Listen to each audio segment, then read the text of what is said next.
Assalamu alaikum wa rahmatullahi wa barakatuh. Welcome, I'm Adil Muhammad Usman and you're watching the English news program on Somaliland National Television. We're here to update you on the main events taking place in Somaliland. Here are the stories making the headlines. President of Somaliland meets with EU Economic Development Head. Subcommittee of Judicial and Economic Affairs for the House of Elders provides members with a monitoring report. Dozens of women across the country participate in the Drive campaign.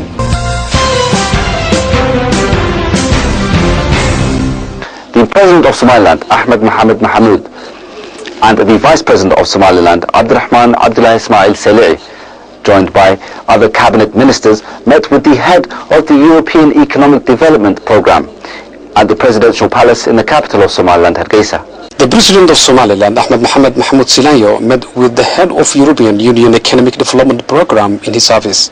The President of Somaliland personally presented to the delegation a brief regarding the developmental projects implemented by the Somaliland government. President Ahmed Mohamed Mahamoud Silanyo also addressed the needs of the Somaliland public to the visiting delegation. Meanwhile, the head of economic development of the European Union, ENG Sa, appreciated the warm welcome he received from Somaliland government.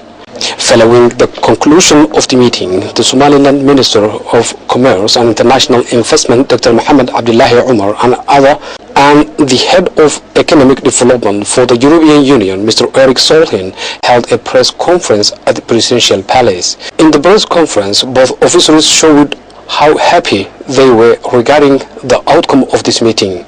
The President of Somaliland also provided a dignitary certificate to the head of economic development for the European Union. The subcommittees of Judicial and Economic Affairs of the Somaliland House of Elders provided a report to the chambers of the House. The chairman of the lower committee of legislation for the Somaliland House of Elders, Mahmoud Hared Roble, presented a report to the members of the House of Elders, where he elaborated on the duties of his lower committee of legislation for the Chamber of Elders. He also cleared that the committee had meetings with the government institutions and discussed the committee that have made efforts towards data collection regarding these institutions. The chairman of the lower committee for economic issues for the House of Elders also provided substantial information about the committee and its duties and responsibilities regarding economic progress.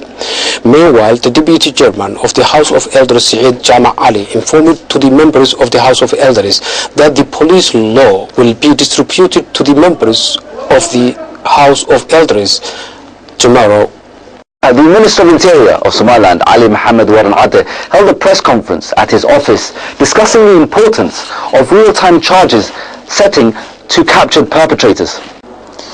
The Ministry of Interior of Somaliland has been working hard to eliminate crime perpetrators by the youth in Hargeisa city for the last 3 months, and since then a large number of those respondents were taken to police custody. In a press conference, the Minister of Interior Affairs, Ali Mohamed Waran Ade, elaborated the importance of collaboration between the ministry and the judicial institutions. The minister emphasized that it's significant that the accused members are gained swiftly. The press conference was held shortly after the minister concluded a meeting with the Peace Committee discussing strengthening stability and peace. On the other side, the minister have also commented on the accusation of parliamentarian Kabile to the members of Somaliland cabinet ministers regarding an assassination attempt, and he said, "As you are aware of, Somaliland government has and will never be familiar with assassination activities to our citizens. Our people share a strong brotherhood, and it is important to underline that such actions will not be acceptable by our government and will be taken any possible action to prevent the occurrence of such events to any of the citizens." Furthermore, the police chief of Somaliland, Abdullahi Fadhili Man, talking to the media, confirmed that the suspect of parliamentarian Kabile's assassination attempt is in a police custody. He added that the police are currently planning to commence the investigation and the interrogation process, so justice is fully assured. He thanked all police members and the government individuals who have assisted the police in achieving this success. The Ministries of Planning, Public Works and Aviation attended a farewell ceremony for the graduation of law graduates from Hargeisa University in the capital of Somaliland, Hargeisa. In a farewell ceremony for the graduating students of Faculty of Law was attended by the Minister of Planning and National Development, the Minister of Public Work, the Minister of Aviation and high-ranking officials of the judicial institution. Mr. Saad Ali Shire, the Minister of National Planning, who firstly spoke at the event, emphasized the importance of education, especially the law. He also encouraged them to further extend their education. The Minister of Public Work has also spoken at the event, congratulating the students for their extensive efforts regarding developing their education. He also thanked the parents for supporting their children achieve this goal. The Attorney General, the Chairman of National Human Rights Commission, and the Dean of Faculty of Law of Garissa University praised the efforts of the students and prayed for them to have a better future. The Minister of Labour and Social Affairs, accompanied by high-ranking Somaliland governmental officials from various ministries. Somaliland is among many countries in the world which has been badly affected by youth illegal migration. Ethiopia, Eritrea and many others are also among the long list of most badly affected countries for illegal migration. In a meeting which will be held in Nairobi on 29th of October, Somaliland is among many countries in the world which has been badly affected by youth illegal migration.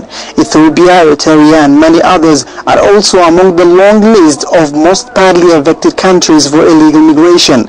In a meeting which will be held in Nairobi on 29th of October, an international organization will be discussing the impact of illegal migration upon these countries, and Somaliland government was invited.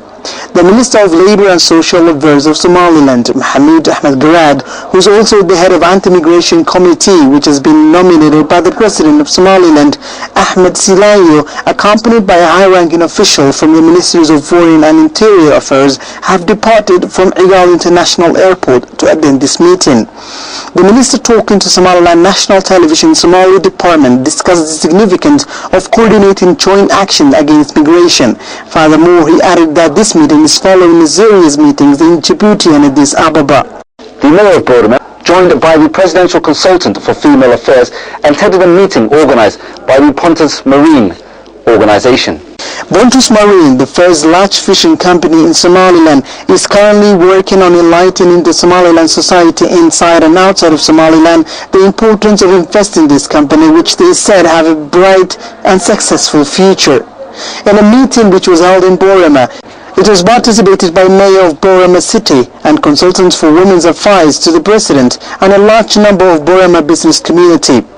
CEO Mohammed Guled, who was speaking on behalf of the company, mentioned that they have scaled down to a minimum level of investment to facilitate citizens participate this investment opportunity. Other key speakers at the event was included the Mayor of Boroma and women advisor to the President. The Mayor of the Togdale regional capital, Borough, along with members of the Ministry of Environmental Affairs, paid a monitoring visit to villages in the northern part of the region in response to recent complaints from community leaders. This delegation, which was led by the chairman of Borough local municipality, Mohammed Murad, and high-ranking officials from the Ministry of Agriculture, made a monitoring visit to several villages in the north part of the Borough. This visit was in response to a recent complaint by the community leaders of this village regarding a member of society who inherit agriculture in these sites. The officials calmly listened to the leaders in order to analyze the impact of this action to these villages, and at conclusion they thanked the participants for their efforts in safeguarding the agriculture. We have also warned people who are behind these actions to face strong punishments. You're still watching the English news program on Somaliland National Television, the only Somali-speaking channel with an English news program. And now for our international headlines in detail.